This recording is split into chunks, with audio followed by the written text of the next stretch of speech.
Hey everyone, now that we have that syrup done, this is how we're going to get the blueberries ready to can. So blueberries are high enough in acid that we can actually water bath them and we don't need to do too much with them. So what I'm going to do is just give these a good wash and get rid of anything that kind of looks bad. It's hard to do one-handed. So this normally would be fine for snacking, but it's a little too firm. I don't want to can it. So I'll probably just eat it while I'm going. So let's go ahead and get all these rinsed off and start packing our jars. Okay, they're all washed and separated. So all I'm going to do is now put my blueberries into my pint jars until we have about half an inch of headspace. I'm using a method called a raw pack or a cold pack. I am not cooking the blueberries before I am canning them, and that's kind of where that syrup's going to come into play. So super simple. I'm just going to take some blueberries and pack them in until they're up to, you know, about the half an inch headspace. So I'll be right back. So I filled about 2.5 pint jars. I didn't have enough for the third.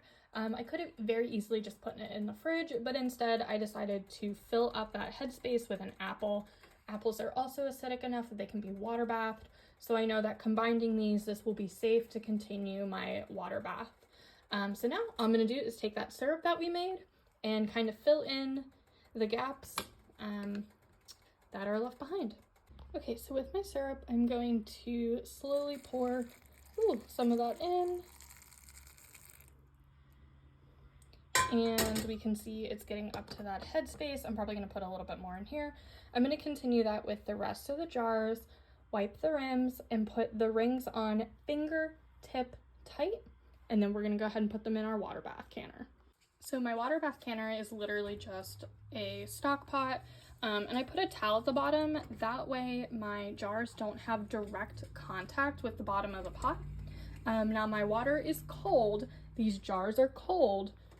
So I'm not going to start my timer until this comes to a full boil. So I'm just packing these in.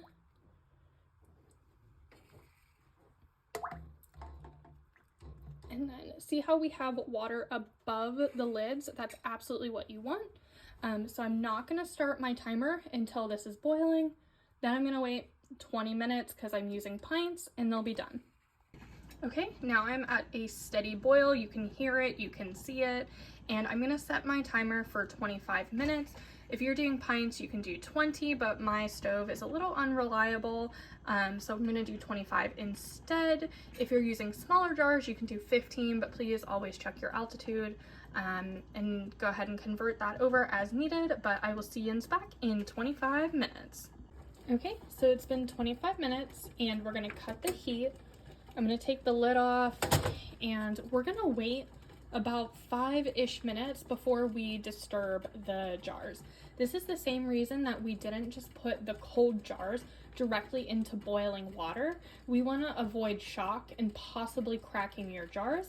So we're going to let this settle down for about 5 minutes. I'm going to take this off the heat completely and then we will move our jars. Okay, so now that they've settled a little bit, we're just going to take our grabber. This is still very hot. Don't get that confused. And we're just going to let these sit.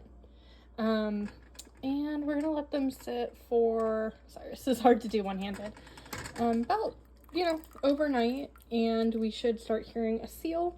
I'll then check the seal in the morning. If it's sealed, then we can go ahead and remove the rings and we'll be able to store them. If it did not seal properly, they'll just go in the fridge and I'll use them this week. So thanks everyone. That's how I did canned blueberries, and I'll see you later. Bye.